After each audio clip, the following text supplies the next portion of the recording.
All right, this related rates question says, a car travels north at 40 kilometers per hour, while a second car, 80 kilometers north of the first car, okay, so it's above it there, travels east at 30 kilometers per hour. We're being asked, how fast is the distance between the cars changing after an hour? Okay, so this is going to give us some specific information about the distances. How fast is the distance between the cars changing after 2 hours? Okay, similar sort of thing. At what time do they stop approaching each other and start moving away from each other? And what is the distance between them at that moment? Okay, so it looks like what we've got here is kind of a max-min sort of a question popping out of this as well. But let's take a quick look here. What do we know? Well, we probably should start drawing this thing out here. So we've got a car traveling north, okay, at 40 kilometers an hour. Let's call the distance that that car travels little a, okay? Actually, we'll do it like this. This is going to be little a. Based on what we've just heard here, we know that dA by dt is going to equal 40 kilometers per hour, okay? Now, I might have to play with this just a little bit. That's okay. Now, 80 kilometers north of it, there's another car, and it's starting to travel east, okay? Let's call the distance that this one travels here b, and so we know that this is going to be dB by dt will equal 30 kilometers per hour. Okay, so now we're interested in the distance between them.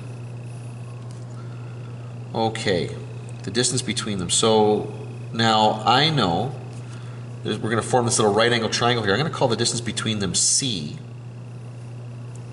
Whoops, drew that kind of poorly. There's one other bit of information that you're given here, and that is that this distance right here, this initial separation between them, is 80 kilometers. Okay, 80 kilometers from this car to this car right here, when the thing starts moving here. So, all right, now, what's going to relate these distances all together? Well, it's going to be the Pythagorean theorem. However, it's not going to be a squared plus b squared equals c squared, as most of us would probably jump at, because a is not this distance in the triangle. Okay? It's not that distance.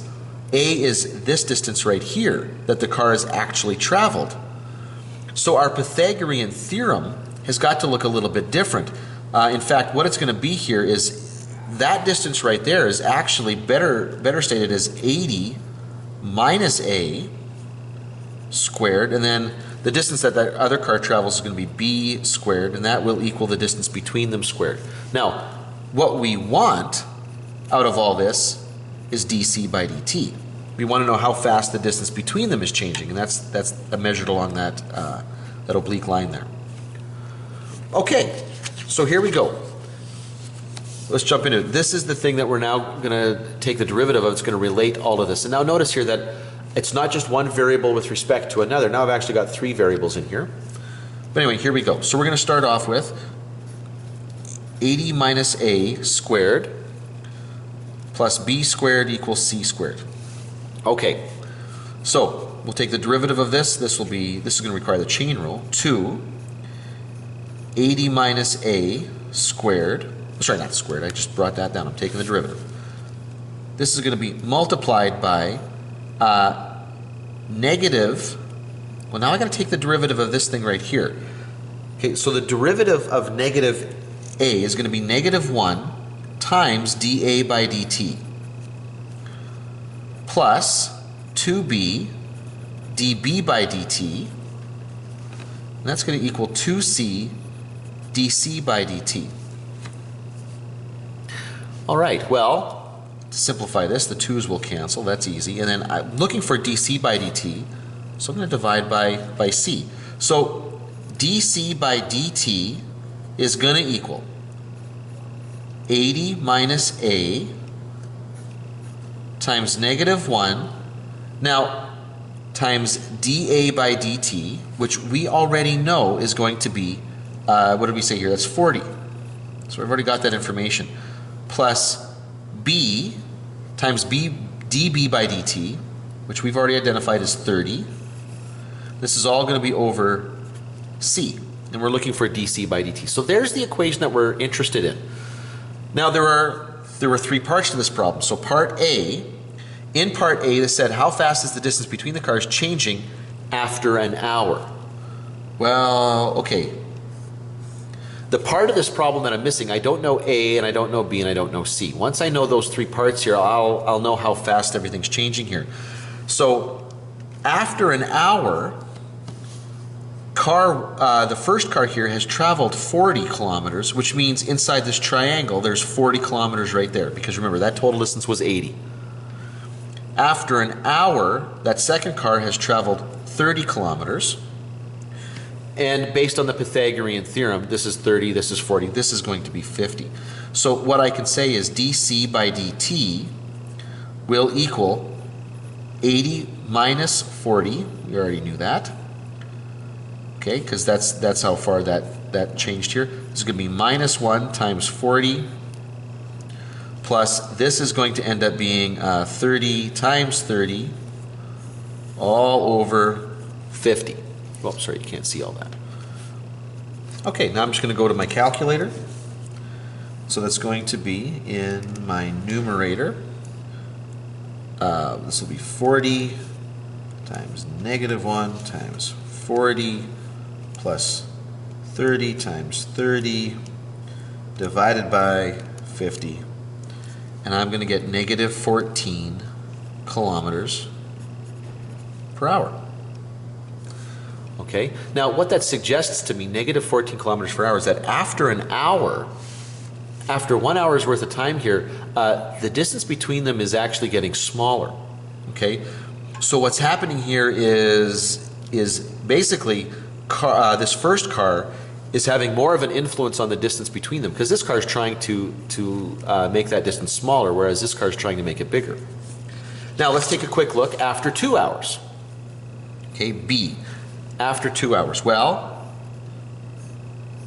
after 2 hours, how far has the first car traveled? The first car has traveled 80 kilometers, so it's no longer looking like that. It's looking more like just this. That car has traveled 80 kilometers. Now they are directly west and east of each other. That other car here has traveled 60 kilometers. Okay, and the distance between them at that moment in time is also 60 kilometers, because there's no triangle here anymore.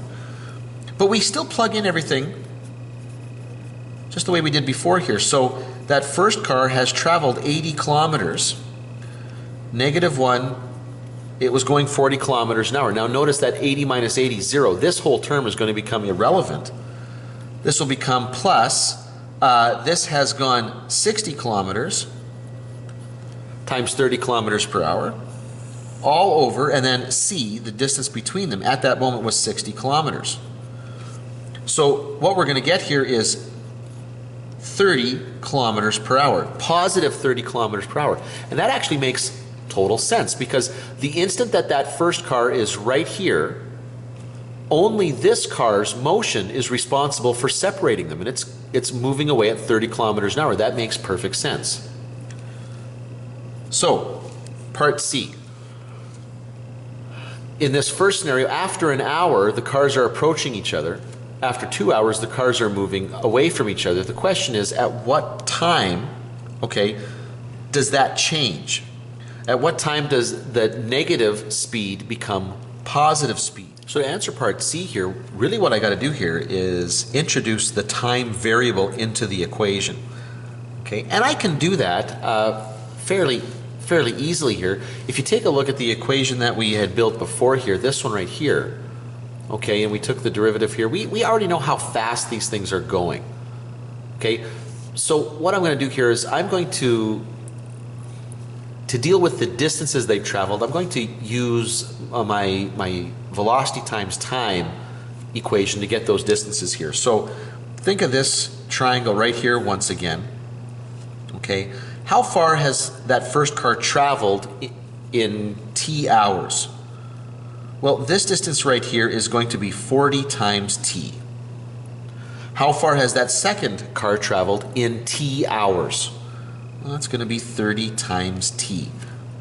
And this distance right here is going to be, didn't give myself a lot of room here. It's going to be 80 minus 40 times t. So I'm just changing the expression here so that t is the variable.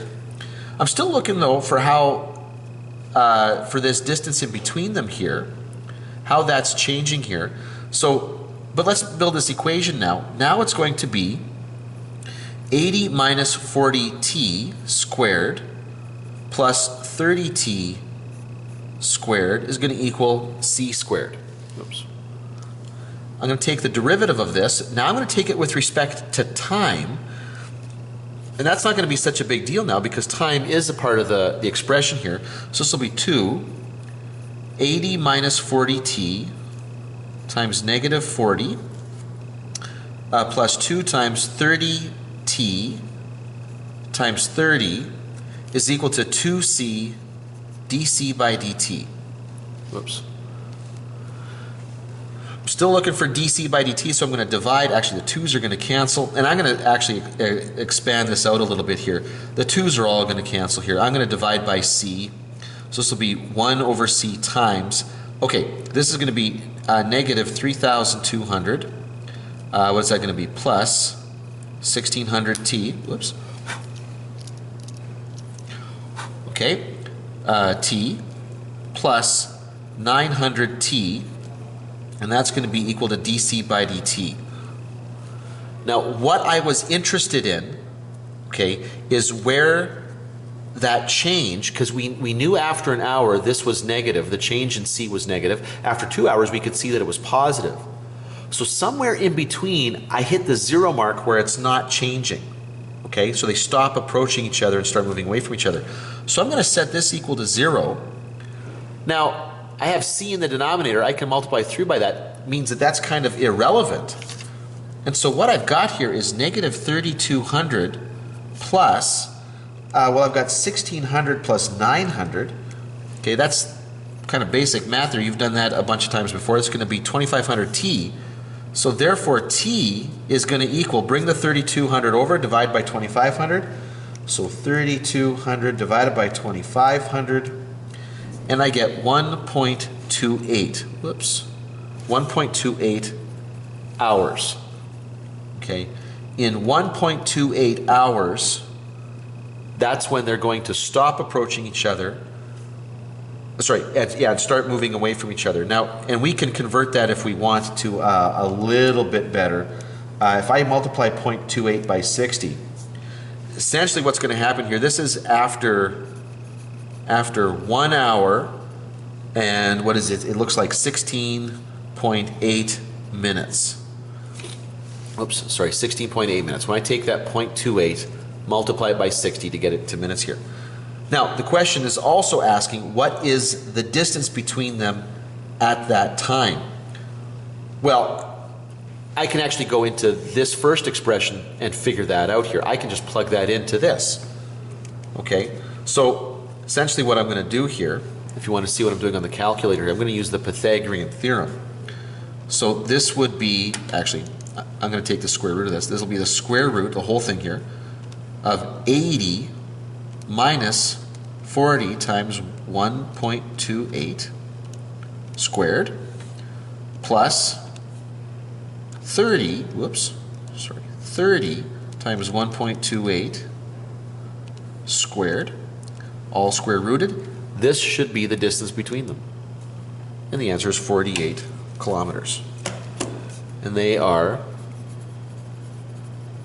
48 kilometers apart.